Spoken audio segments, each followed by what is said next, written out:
In an unpredictable world, you can't simply wait for change to happen. We created McKinsey Live for leaders like you. Our global experts break down the need to know on the issues that matter most to decision makers and to society. We'll introduce you to leading research, new and transformational ideas, and practical knowledge and strategies, all to empower the changemakers of today, enabling you to step forward boldly, tackle real challenges, and drive change with clarity and purpose. We're helping you take control so you can drive the conversation, so you can lead fearlessly while leaving no one behind, so you can take the reins to create and accelerate growth, so you can build resilience for the future. Together, we can push towards the opportunities of our era. Let's get started now.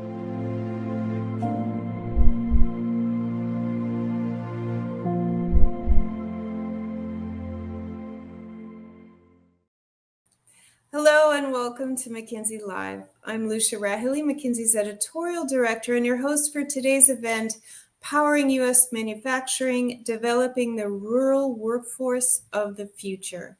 Before we start, quick heads up that our goal with this series of live events is to give you a chance to engage with our experts on our latest research. Obviously, asking questions is a big part of that, so if you are registered for this event, please feel free to use the Q&A functionality within your live stream to ask whatever is on your mind.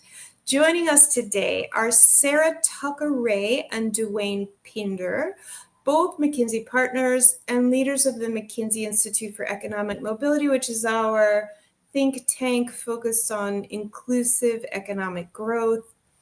Sarah advises a range of clients across the public and private sectors, but she specializes in particular in helping governments better deliver services through customer experience and promoting economic growth through strategic investment. She has worked in the U.S. across federal, state, and local levels, as well as with national governments globally, and she is based in D.C.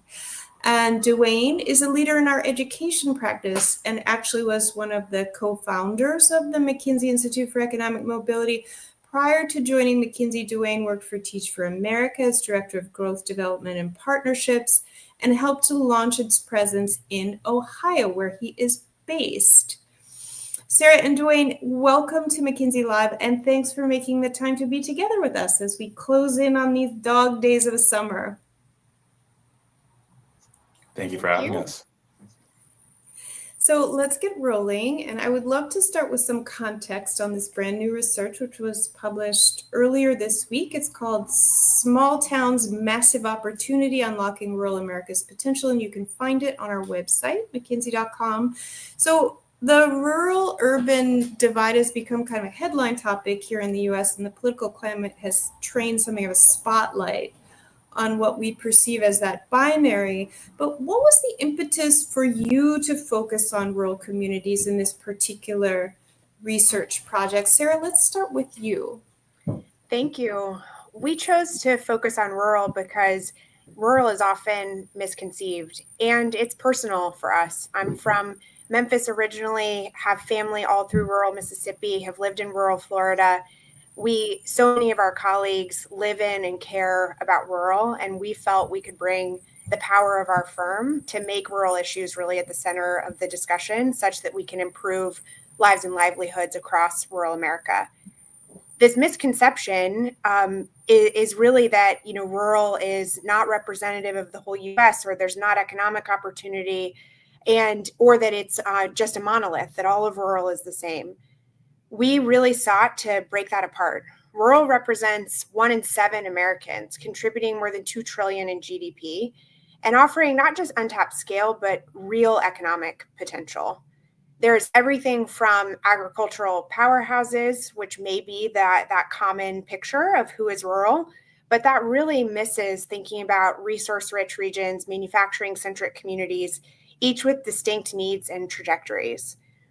Rural is often overlooked in research and investment, though we are beginning to see that change. A number of my clients in philanthropy, state government, national government are now looking to see what can they do to support rural. They are needing to then tailor those strategies to the diversity and the dynamics specific to each rural community's economy. Rural is not homogeneous. It is not all in decline. Many rural communities are growing, innovating, thriving economically, adapting to new realities like population growth and new industries of the future. We're really excited about that potential in particular. That's what we'll talk quite a bit about today. So we saw the opportunity to bring rigorous analysis, fresh insight to understanding these communities, who they are, how they work, what growth could look like. A key finding of ours is that almost 2/3 of the 1 trillion announced in advanced manufacturing projects like clean tech, semiconductors, biomanufacturing expect to land within commute distance to rural. This trend over the last 5 years of increasing investment is a real step change opportunity for rural growth. And we want to help rural communities be ready to take advantage and benefit the most from this transformative investment. Okay, that is fascinating. So, Sarah, let me just follow on that. In your framing, as you said, rural is not monolithic. It's not homogeneous. Nevertheless, it can be useful to have a schematic or some kind of framework to approach what you're describing as both a sizable and a varied heterogeneous population. Tell us, how did you begin to approach the research? Yes. So one of the challenges that we sought actually to bring some clarity to is the definition of rural is not settled science. There are a number of definitions at the federal level. As we're with stakeholders, the most common thing we hear is, to be a rural community is really a cultural issue of feel. That is very true. We also needed to pick a definition to be able to break apart the economic factors at play. So we're using USDA's continuum codes for consistency, but we'd welcome the opportunity to talk with anybody who's interested in thinking in a more granular way about who is rural.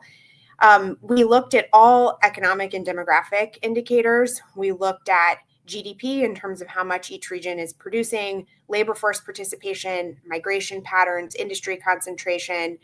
Using clustering techniques, we found 6 distinct rural archetypes, each that has its own structural, dynamic, and investment potential.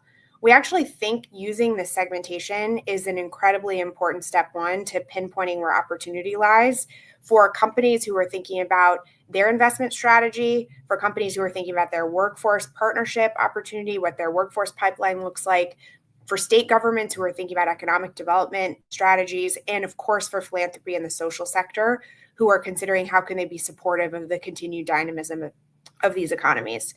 So let me tell you a little bit about those archetypes, what we found from the cluster analysis. Of course, an important part of rural is agriculture. This, though, is actually only about 7% of the rural population. Incredibly important, obviously, and a hugely important part of how we think about sustaining our nation as a whole. But these are, moderate growth communities. Agriculture is making up more than 1/5 of GDP, which is unique. They tend to have among the highest labor force participation rates, which is something really to celebrate. This is in contrast to manufacturing workshops, which I'm so excited to talk about here. And that's where Dwayne will pick it up on some of the partnership strategies that we're excited to see. These are mid-sized growing counties where manufacturing is making up more than 1/3 of GDP. This is anchored by both the deindustrialized Rust Belt and emerging reshoring hubs in the South. They're experiencing above average wage gains, low unemployment, and are really poised for what the industries of the future are likely to be. For Middle America, these are larger or mid-sized communities with economic diversity.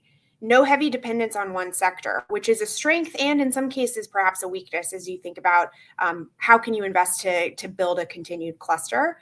They do, though, show more resilient performance across employment and income measures. Migration magnets are an exciting archetype. I would imagine many of you would have some connection or some feel to these. These are counties that are experiencing sustained net in-migration, which is not true of rural as a whole, often due to tourism from a natural beauty, access to what rural has to offer, or to proximity to metropolitan areas. So you can imagine these are the real frontier, essentially, of exurban populations where people are looking to be able to be connected personally to an economic center for what that offers as opportunity for them and their families. But as well, they are looking for a different kind of lifestyle, a different kind of cost profile. Finally, remote regions, these are small to mid-sized counties. These unfortunately are experiencing shrinking population, net outmigration, much lower labor force participation, limited GDP. They are facing more isolation from economic centers. And so the strategies really focused on remote regions will need to be really different as you consider encouraging net new activity that is not happening on its own. And finally, resource-rich regions. This is a small share of rural counties in the U.S., but very important, where extraction activities, oil and gas, mining comprises more than a quarter of GDP. GDP per capita is high, though population is declining in most, and recent GDP growth has been modest or negative. So I think remote regions and resource-rich regions really create an opportunity to think about what is the future, how do they encourage growth, how do they think about something different, whereas I think the other archetypes have more natural economic activity that is likely to happen going forward, which just creates a different context for investment. Okay, Sarah, this segmentation that you've just gone through and these indicators and so forth are obviously super helpful, but help us bring them to life a little bit. What are some examples of the ways rural counties are contributing to the broader U.S. economy, et cetera? Yes. So we often talk about rural as really the place where, production is happening, and that is production of manufactured goods. That's production of our agriculture and all of the food that we eat. That is also where you see real concentration of government is driving the economy, healthcare, retail. So this, looks like the reflection of America. We're excited to see, there are amazing partnerships and innovations happening. Things like supporting entrepreneurs and startups in high growth industries. We see Critical Minerals and Materials for Advanced Energy Tech Hub in southeastern Missouri. They're taking their regional strengths to support entrepreneurs and startups. They're focusing on critical minerals processing, taking advantage of the mining expertise to drive innovation and economic growth. Projected to generate more than $30 billion in economic value, more than 20,000 of skilled jobs across 14 rural counties. This takes advantage of a play between resource-rich regions and manufacturing workshops to create this robust ecosystem for startups to thrive, which we're quite excited by. We also see workforce training programs supporting high growth industries. So in Alabama, the Alabama Industrial Development Training Program in Talladega County, looking at tailored workforce training, driving impact in prioritized industries. Centralized training for Honda's auto plant supported the creation of more than 4,000 high-skilled jobs, more than $2 billion in capital investment. Aligns as well as we think about how targeted training programs can really equip workers with the skills needed to meet industry demands more effectively. And then finally, thinking about investing in anchor institutions. So you think about kind of the true hub of community and strengthening local business systems. Fresno State University's Institute for Food and Agriculture in Fresno, California, takes its role to drive regional economic growth. They see that as an anchor, they're uniquely positioned to be at the center. They conduct agricultural research, train residents, provide technical assistance to local agribusinesses. They've attracted more than $25 million in USDA grants. They've supported local dairy producing businesses. I think it's a great example of these kind of cross-sector partnerships that Duane will speak more about. Great. Okay, Duane, let's bring you in. I would love to zero in on manufacturing in particular, since again, that's really a headline topic, right, at this particular juncture. Also, my husband is from Michigan, and he grew up in one of these like very traditional automotive manufacturing families that migrated up from the Dust Bowl during the Depression to work in the factories and so forth. I think a lot of folks think of these Midwestern communities as largely deindustrialized, or at least well off their peak. You live in the Buckeye State, Ohio over there. Did this point around manufacturing surprise you or no? Yeah, it's an interesting point. As you noted, manufacturing is a cornerstone of the U.S. economy, but in particular, rural economies. Represents almost 20% of rural GDP, almost 15% of rural jobs, and so manufacturing is a core part of rural economies. And what we found is that it's really experiencing a resurgence that is, as Sarah noted, driven by a 5-year trend of reshoring. Our analysis found that over 60% of the $1 trillion in advanced manufacturing investment from sectors like semiconductors, clean tech, biomanufacturing is expected to land within 15 miles of rural communities, which really represents a once in a generation shift in where investments are happening. And there's a significant amount of alignment in some of the archetypes that Sarah outlined, particularly within manufacturing workshops and middle America archetypes. Manufacturing represents over 30% or more of GDP. And so these communities are the ones that are going to benefit from higher labor participation, lower unemployment, and stronger resilience in macroeconomic shocks. So we're actually seeing the investment going to the rural communities that are better positioned to take advantage of that investment. So, to your question, were the results surprising? Not entirely, especially when you look at the structure and legacy of rural communities. The first is if you look at the decades of decline, especially in industrial regions, there's still a significant amount of GDP and economic activity that is dependent on manufacturing in these rural communities. So it continues to remain a backbone of the economy in these rural areas. But the second is, if you look at manufacturing today is not what it was in prior history. Traditional manufacturing have waned in places like Michigan and Ohio and in the Rust Belt, but these are the same places that are seeing resurgence in manufacturing from advanced techniques like tech-enabled facilities, et cetera. And often we're seeing those not just in the Rust Belt, but in the South and the Midwest. And so these are really reviving the manufacturing relevance in today's rural economy. Okay, super interesting. So Dwayne, this is a good segue to what might be one of the most vital parts of today's session.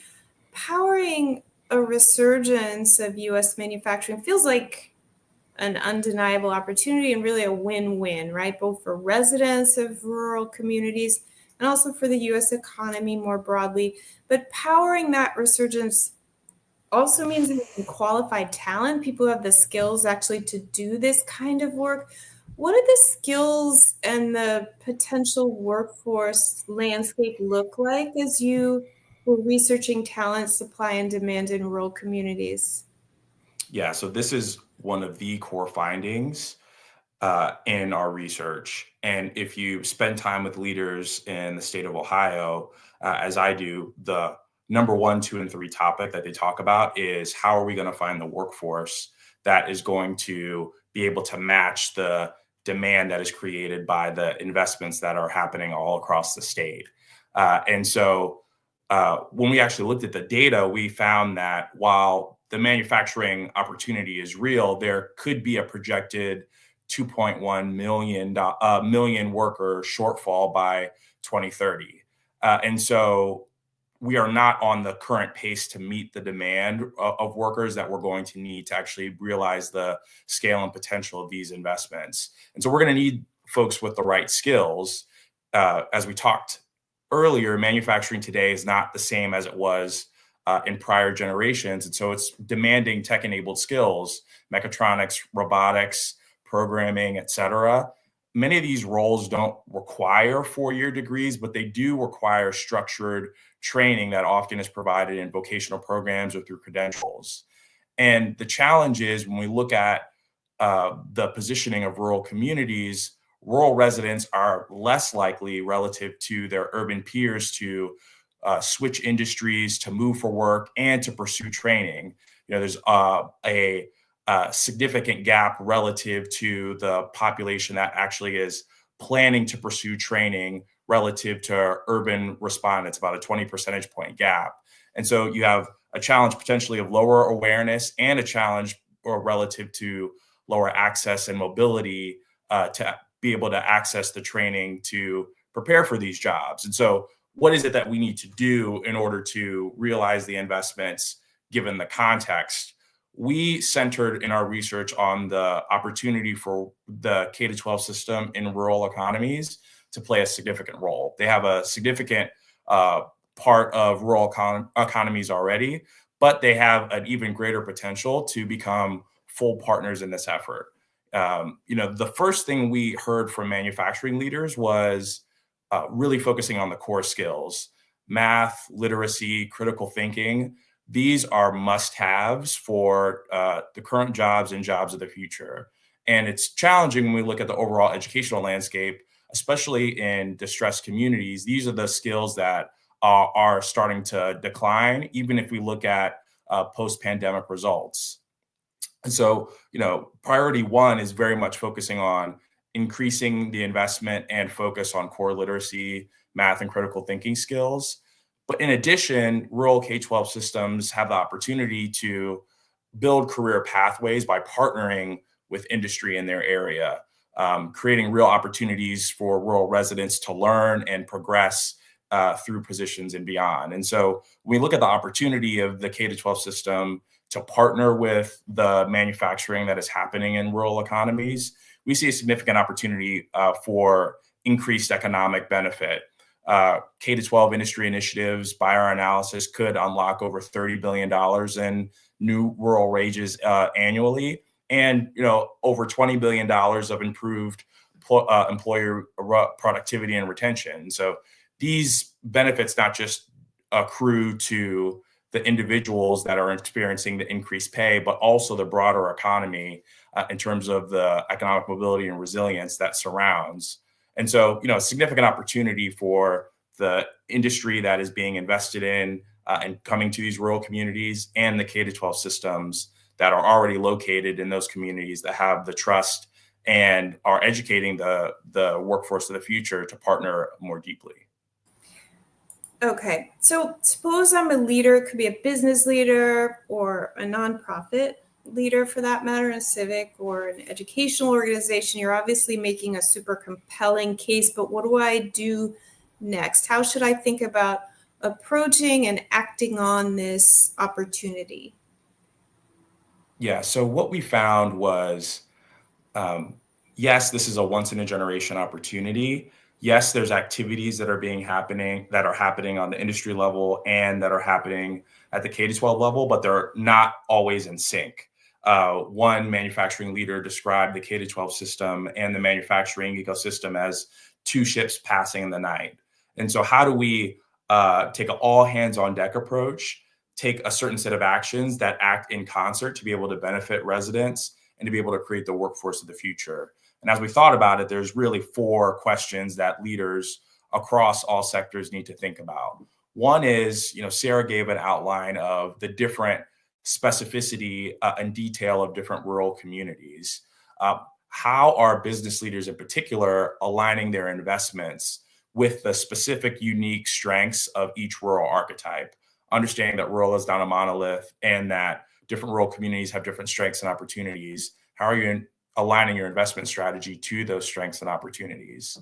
But the second, as we talked about, is how are you partnering deeply with schools in the area, with industry, and with governments to prepare the students who live in the surrounding area to actually be prepared for the careers that are going to be created by the investments that are being located in these rural communities. It's not enough to have conversations. You have to have a significant partnership strategy to be able to create the workforce of the future, especially to create opportunity for residents who live in that particular area. The third is around how can partnerships with anchor institutions, Sarah highlighted a few examples, how can they help to secure grants, upskill workers, and boost regional economies? Rural economies have a lot of strengths and assets that can be utilized to accelerate economic mobility in those communities. Looking for opportunities to leverage those relationships and those institutions is incredibly important. And as I said before, these solutions cannot be taken they cannot be acted upon in a silo. we have to actually have collaborative efforts. And so thinking about what are the collaborative efforts that all sectors can do to tackle some of the large challenges like healthcare access, like transit, like digital connectivity that depress the overall opportunity and potential of rural economies. These are some of the big questions that we would ask leaders across all sectors to be thinking about to really take advantage of this once in a generation opportunity to accelerate rural economic mobility. Okay, fascinating. Thank you, Dwayne. I am mindful of time, but we're getting a lot of questions actually, and I would love to try to squeeze in at least a couple. Let's start with one on innovation in this rural opportunity space. Specifically, where are you seeing pockets of innovation, and what kinds of partnerships are you seeing that seem to be driving meaningful impact? And I'll throw that out there. Either one of you can pick it up.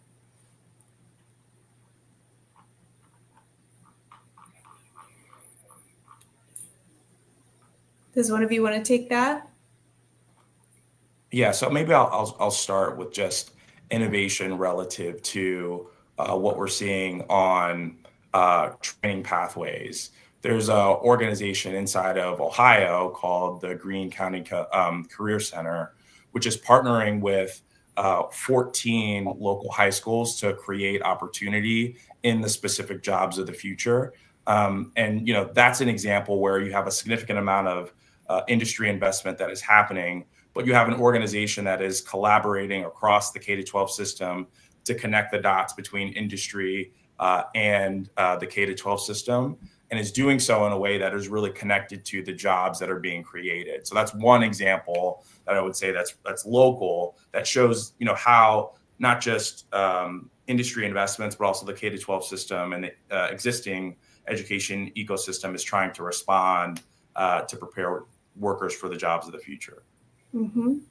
Amazing. And let me build on that with from the government standpoint. I think we're seeing some real innovation out of governor's offices with the creation of a cross-cutting rural office or team, which has existed in a number of places over time. But I think considering the rural health transformation grants that are coming soon to states, thinking about the connection essentially of strengthening some of the backbone health and well-being infrastructure. How do you link those investments to schools, potentially to corporate partnerships, and essentially helping create this quality of life benefit that will make it easier for companies to recruit workers? I think that's one component.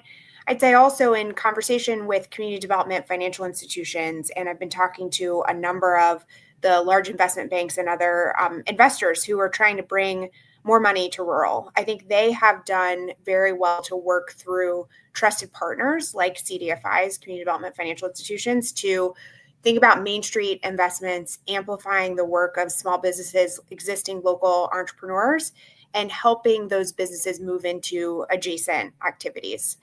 So I think there's a real resurgence of keeping financially connected.